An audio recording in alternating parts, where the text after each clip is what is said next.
नमस्कार। त्रिकोणमिति की एक और कक्षा में आपका स्वागत है। पिछली कक्षा में हमने एक्सरसाइज 2 प्रश्नावली 2 के क्वेश्चनों को हल करना प्रारंभ किया था, जिसमें त्रिकोणमिति समीकरण किस टर्म्स में आते हैं और उसको किस प्रकार से हल करते हैं वो मैंने समझाते हुए हमने 2 क्वेश्चनों को हल किया था। आज हम उसी प्रश्नावली की 2 महत्वपूर्ण प्रश्नों को हल करेंगे। 2 महत्वपूर्ण इसलिए कि एक क्वेश्चन ऐसा मैं लेने वाली हूँ जो कि अक्सर एग्जाम में रिपीट हो रहा है। 2 क्वेश्चन है आपके उस टाइप के, और एक उदाहरण में है और एक प्रश्नावली में है, इसके बाद वाला क्वेश्चन। और एक क्वेश्चन ऐसा कि जो थोड़ा सा अलग है और थोड़ा सा लेंदी है। तो अगर आपको ये क्वेश्चन समझ आ जाएगा, इसका मतलब है कि आप बाकी जो त्रिकोणमितीय समीकरण के क्वेश्चन है वो भी आप इजीली बना सकते हैं। कि किसी भी त्रिकोणमितीय समीकरण में वर्ग समीकरण किस प्रकार से इन्वॉल्व हो सकता है, फिर हम उसको किस प्रकार से हल कर सकते हैं, वो सारी चीजें आपको इस क्वेश्चन में देखने को मिलेंगी। तो चलिए, क्वेश्चन आपके प्रश्नावली का चौथे नंबर का ही क्वेश्चन है, शायद नंबर देख लीजिएगा। क्वेश्चन आपका है कॉस का वर्ग थीटा ऋण 3 कॉस थीटा धन 2 बराबर साइन वर्ग थीटा। प्रश्न आपका है समीकरण को हल कीजिए। समीकरण को हल करने का मतलब क्या होता है कि अगर कोई समीकरण चर x और y में दिया हो या z में दिया हो, तो हल करने का तात्पर्य है कि उसके प्रश्नों को हल करके x, y या z का मान निकालना। अब क्योंकि यहाँ x, y, z तो नहीं है, यहाँ पे क्या है, हमारे पास थीटा है, त्रिकोणमितीय पद है। तो यहाँ पे क्योंकि थीटा का जो मान ये अननोन है, ये हमको नहीं पता क्या है, तो इसमें समीकरण को हल करने का तात्पर्य है कि इसको हल करके थीटा का मान निकालना। एक और चीज मैं बार बार आपको बताती रहती हूँ कि जब सिद्ध करने वाली बात आती है तो हम लेफ्ट हैंड साइड यानी कि बायां पक्ष लेके हल करते हैं या राइट हैंड साइड लेके हल करते हैं। लेकिन जब केवल हल की बात आती है कि समीकरण को हल करिए, तो दोनों पक्ष आपका क्या करेंगे, साथ साथ में चलेंगे। यहाँ पे दायां या बायां पक्ष मैटर नहीं करता। अब प्रश्न देखिए क्या है, कॉस वर्ग थीटा ऋण 3 कॉस थीटा धन साइन वर्ग थीटा। जब मैंने समीकरण पढ़ाना चालू किया आपको त्रिकोणमितीय, मैंने तभी बताया उसका एक ही फंडा है कि सबसे पहले आप ये देख लो कि उसमें कितने त्रिकोणमितीय अनुपात है। तो यहाँ पे कॉस है और साइन है। तब दूसरा स्टेप हमारा क्या होना चाहिए कि एक ही में बदल जाए, या तो ये सब के सब कॉस में बदल जाए या तो ये सब के सब साइन में बदल जाए। तो अब कॉस वाले 2 पद है, साइन वाला एक ही पद है, तो हम क्या करते हैं, कोशिश करते हैं साइन को कॉस में बदलने का। तो क्या साइन को कॉस में बदल सकते हैं, साइन वर्ग थीटा। पहला सर्वसमीका जिसका सिद्ध करना और संबंध हम दोनों देख चुके हैं। साइन वर्ग थीटा बराबर होता है कॉस वर्ग थीटा। और इसी सर्वसमीका से मैंने आपको बोला था कि 2 सूत्र निकलते हैं। एक होता है साइन वर्ग थीटा बराबर आप लिख सकते हो 1 ऋण कॉस वर्ग थीटा, जो कहां से आया, इस कॉस को उधर पक्षांतर करने पर। या एक और पद आ सकता है कि कॉस वर्ग थीटा बराबर 1 ऋण साइन वर्ग थीटा। हमको यहाँ पे क्या आवश्यकता है कि साइन को कॉस में बदले, तो इस पूरे साइन वर्ग थीटा की जगह हम क्या लिख सकते हैं, 1 ऋण कॉस वर्ग थीटा। तो चलिए इसमें लिख देते हैं कॉस वर्ग थीटा ऋण 3 कॉस थीटा धन 2 को ऐसे ही रहने देते हैं। साइन वर्ग थीटा को क्या लिखेंगे, 1 ऋण कॉस वर्ग थीटा। कहां से आया ये, क्योंकि सर्वसमीका आपकी क्या बोलती है, साइन वर्ग थीटा धन कॉस वर्ग थीटा बराबर 1 होता है। और वहीं से हम सूत्र लेके आए कि साइन वर्ग थीटा बराबर 1 ऋण कॉस वर्ग थीटा। अब कॉस वाले सारे मतलब जो पद है सबको एक साइड करके देख लेते हैं। ये कॉस वर्ग थीटा पहले से यहाँ पे है, ऋण 3 कॉस थीटा ये भी पहले से है, धन 2 भी पहले से, बाकी को ले आते ये धन 1 है तो इधर आके ऋण 1, ये धन कॉस वर्ग थीटा है तो उधर आके ऋण कॉस वर्ग, और उधर कुछ भी नहीं बचा, इसका मतलब है क्या बचा, 0। अब ये कॉस वर्ग थीटा ये कॉस वर्ग थीटा दोनों ही धन चिन्ह वाले हैं, आपस में जुड़ेंगे तो ये आपका पद आ गया 2 कॉस वर्ग थीटा। फिर ये खाली एक घात वाला है, ऋण 3 कॉस थीटा।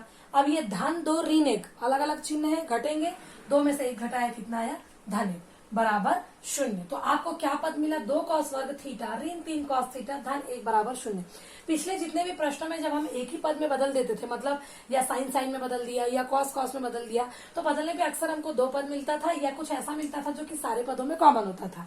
लेकिन यहाँ पे ऐसा कुछ भी नहीं है कि जो सारे पदों में कॉमन हो। लेकिन अगर आप ध्यान से एक चीज देखो तो कॉस का वर्ग थीटा, फिर कॉस थीटा, फिर अचर पद, मतलब घात 2 फिर घात 1 वाला, फिर अचर पद, ये आपका आपने पढ़ा है एक चर का द्विघातीय समीकरण में, मतलब ये वर्ग समीकरण के रूप का बन गया।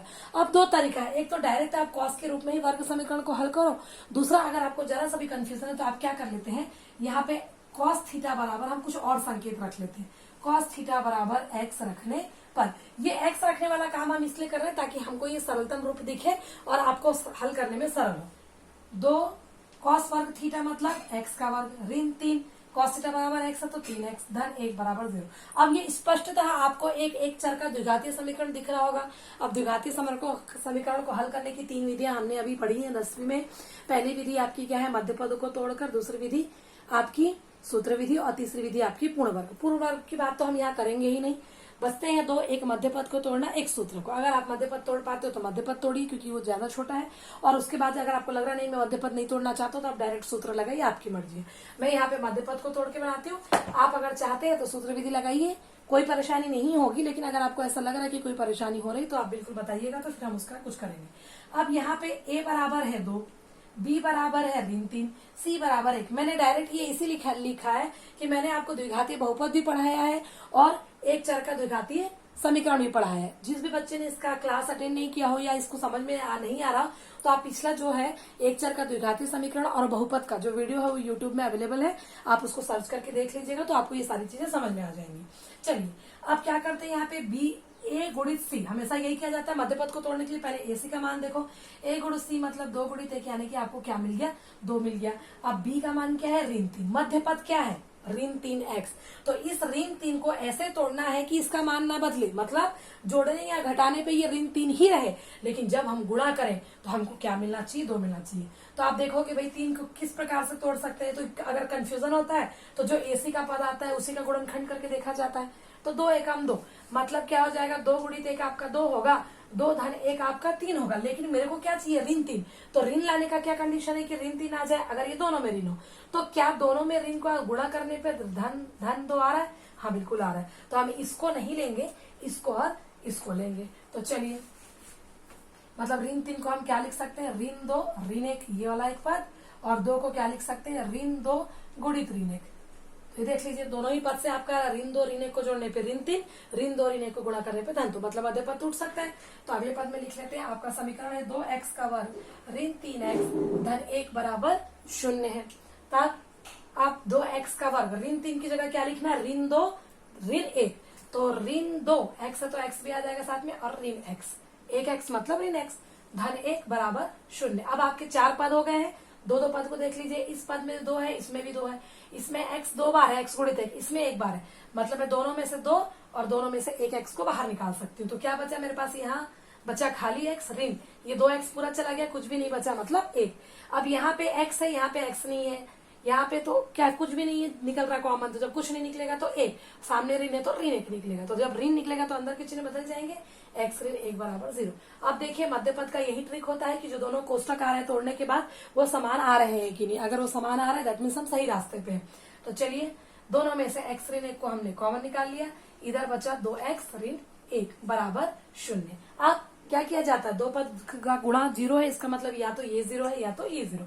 तो x ऋण 1 बराबर 0 या 2x ऋण 1 बराबर 0। तो x बराबर क्या हो जाएगा, 2x बराबर 1। तो x बराबर आपका यहाँ पे आएगा 1/2, और यहाँ करोगे तो आ गया x बराबर 1। क्योंकि प्रश्न थीटा में था, मान थीटा का निकालना था, तो हमारा हल का जो एंड है उसमें भी थीटा ही आना चाहिए। तो अब x बराबर क्या है, cos थीटा रखा था हमने, तो हमने लिख दिया cos थीटा बराबर 1। अब देखिए मेरे बाएं पक्ष में cos है और दाएं पक्ष में 1, तो मैं क्या करूंगी, जो दाएं पक्ष में मान है वो सोचूंगी कि cos के किस कोण का मान 1 होता है। आप अच्छे से टेबल देखेंगे तो आपको दिखेगा कि cos के 0 कोण का मान 1 होता है, तो cos 0 अंश। तो ये cos और ये cos आपके विलुप्त हो जाएंगे, कैंसिल हो जाएंगे, तो यहाँ खाली आपको मिलेगा थीटा बराबर 0। इसी प्रकार यहाँ चलते हैं, यहाँ चलते हैं, x बराबर क्या रखा हमने, cos थीटा, cos थीटा बराबर 1/2।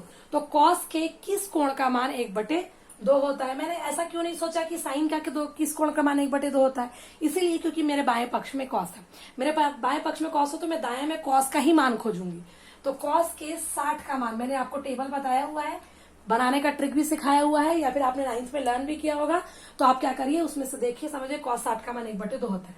cos और cos कैंसिल हो गया, तो थीटा का मान क्या आ गया, 60। तो आई होप कि आपको ये समझ में आया होगा। पद आपका दिया हुआ था, पहला काम हमने क्या किया, सभी पदों को एक ही त्रिकोणमितीय अनुपात में बदलने का प्रयास किया। तो साइन अकेला था तो मैंने साइन की जगह 1 ऋण cos वर्ग थीटा लिया।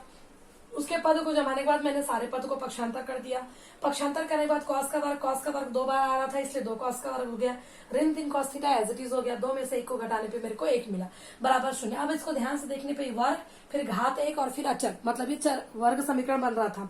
डायरेक्ट अगर cos के रूप में मध्य पद तोड़ पाते हैं तो बिल्कुल तोड़िए, नहीं तोड़ पाते हैं तो सरलता रूप में करने के लिए हम उसके बराबर में x रख लेते हैं। x जैसे ही रखा तो 2 cos वर्ग की जगह x का वर्ग, ऋण 3 cos की जगह x, धन 1 बराबर 0। अब ये अपने आप में एक वर्ग समीकरण समीकरण बन गया।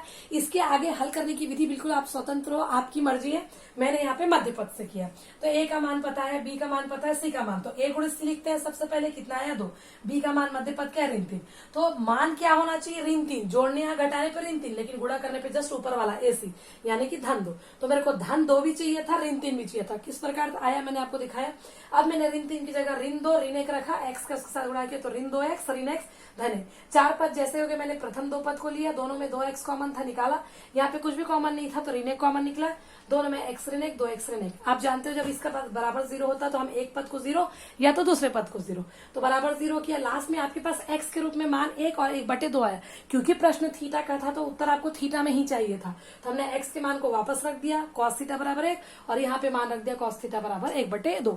अब cos 1 मतलब जो cos के 0 अंश का मान 1 होता है, इसलिए मैंने 1 की जगह cos 0 रखा। cos के 60 अंश का मान 1/2 होता है, इसलिए मैंने 1/2 की जगह cos 60 रखा। ये cos और ये cos आपस में एलिमिनेट हो जाते हैं तो थीटा बराबर 60। यहाँ पे ये cos और ये cos आपस में एलिमिनेट हो गए तो थीटा बराबर आपको 0 मिलता है। ठीक है। ये एक और क्वेश्चन मैं ले रही हूँ इसी प्रश्नावली का, जो कि एग्जाम के पॉइंट ऑफ व्यू से बहुत इंपॉर्टेंट है। आप पिछले साल के पेपर या आपके पास कुछ अनसॉल्व होंगे तो आप पिछले कई सालों के पेपर्स को आप देख सकते हैं। जो क्वेश्चन अभी मैं लिखने वाली हूँ बहुत ही महत्वपूर्ण है। इस टाइप के 2 प्रश्न हैं आपके किताब में, एक आपके एग्जाम्पल में है और एक जो है प्रश्नावली। तो मैं प्रश्नावली क्वेश्चन को ले रही हूँ।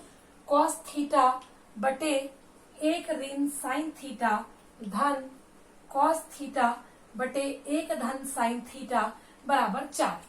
इस सब में क्या करना है, आपके समीकरण को हल करना है। आपके पास ठीक ऐसा ही प्रश्न जो है प्रश्नावली 2 के ठीक ऊपर उदाहरण में आपके पास दिया हुआ है, आप उसको भी हल करिए और इसको भी।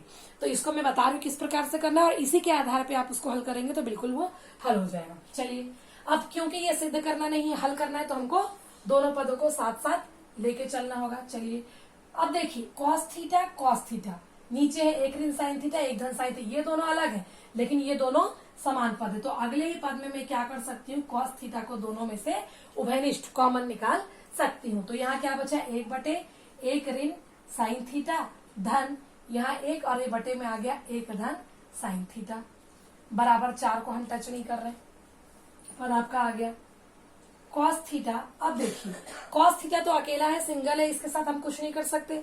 अंदर कोष्टक में बटे वाले 2 पद हैं। जब भी भिन्न वाले 2 पद आपके पास आते हैं तो आपके पास 2 ही रास्ता है। एक, अगर आपस में कैंसिल हो रहे हैं कोई ऊपर नीचे के पद तो आप उसको काटिए, अगर कैंसिल नहीं हो रहे हैं तो 2 पद है तो उन दोनों का आपस में लघुत्तम निकालिए। अब लघुत्तम किसका किसका निकालना है, 1 ऋण साइन थीटा और 1 धन साइन थीटा। मैंने पहले भी आपको बताया है कि जब किसी सांकेतिक पदों का लघुत्तम निकालना होता है, चाहे वो XYZ में हो या साइन या कॉस या टेन में, तो आप ये देखिए कि दोनों समान है कि अलग अलग है। अगर दोनों समान है तो दोनों के बदले में नीचे एक बार लिखाएगा, लेकिन अगर दोनों अलग अलग है, जैसे ये है 1 ऋण साइन थीटा 1 धन साइन थीटा, तो इसका लघुत्तम आएगा 1 ऋण साइन थीटा गुणा में 1 धन साइन थीटा। मतलब अगर अलग अलग हो तो दोनों का गुणा। अब ऊपर क्या किया जाए, ऊपर में आपके पास 1 है पहले से, तो 1 ऋण साइन थीटा 1 ऋण साइन थीटा कैंसिल, क्या बचा 1 धन साइन थीटा। चलिए, धन 1 पहले से 1 धन साइन थीटा 1 धन साइन थीटा, बचा क्या 1 ऋण साइन थीटा बराबर आपका 4 चल ही रहा है। चलिए, इस cos थीटा को हम कुछ नहीं कर रहे हैं, बगल में चल रहा है। अब 1 के साथ गुणा करेंगे तो कितना आएगा, 1 ही रहेगा, 1 धन साइन थीटा धन 1 ऋण साइन थीटा। चलिए, नीचे पद में देखिए 1 ऋण साइन थीटा 1 धन साइन थीटा, ए ऋण बी ए धन बी, मतलब आगे पीछे बराबर पद है लेकिन बीच में चिन्हों का अलग है, तब भी सर्वसमीका क्या बोलती है, ए का वर्ग ऋण बी का वर्ग। तो मैं यहाँ पे भी कर सकती हूँ ए ऋण बी ए धन बी, ए का वर्ग मतलब 1 का वर्ग, 1 का वर्ग 1 ही होता है इसलिए मैं ऐसे लिख दी, बी का वर्ग मतलब साइन वर्ग थीटा बराबर 4 आपका चल रहा है। चलिए, cos थीटा, अब धन साइन थीटा ऋण साइन थीटा ये आपस में कैंसिल हो गए, ऊपर में क्या बचा आपका 1 और 1 2, बटे में आ गया 1 ऋण साइन वर्ग थीटा।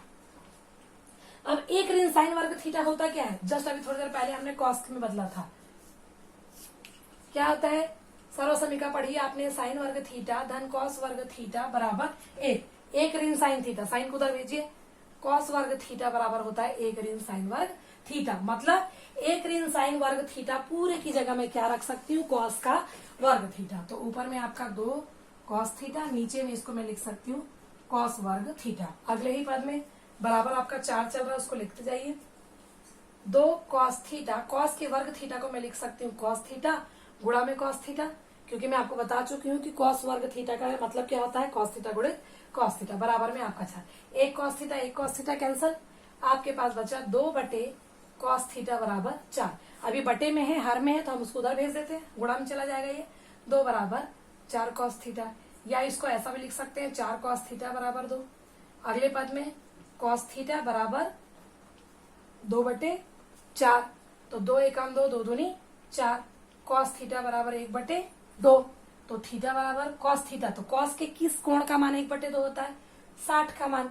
पिछले क्वेश्चन में क्या था, कॉस और कॉस आपस में एलिमिनेट, थीटा का मान आ गया 60। ये आपके प्रश्न का हल था। क्वेश्चन कुछ इस प्रकार से था, कॉस थीटा बटे 1 ऋण साइन थीटा धन कॉस थीटा बटे 1 धन साइन थीटा बराबर 4 था। हल करना था, इसलिए दोनों ही पदों को साथ में लेके चला। ऊपर में कॉस थीटा दोनों में ही उभयनिष्ठ था, मैंने उसको बाहर निकाला। जो आपका पद बचा मैंने दोनों का लघुत्तम निकाला, क्योंकि दोनों अलग अलग थे तो दोनों का गुणा ही उसका लघुत्तम आया। 1 ऋण साइन थीटा कट गया, बचा 1 धन साइन थीटा ऊपर चला गया। 1 धन साइन थीटा कट गया, बचा 1 ऋण साइन थीटा ऊपर चला गया।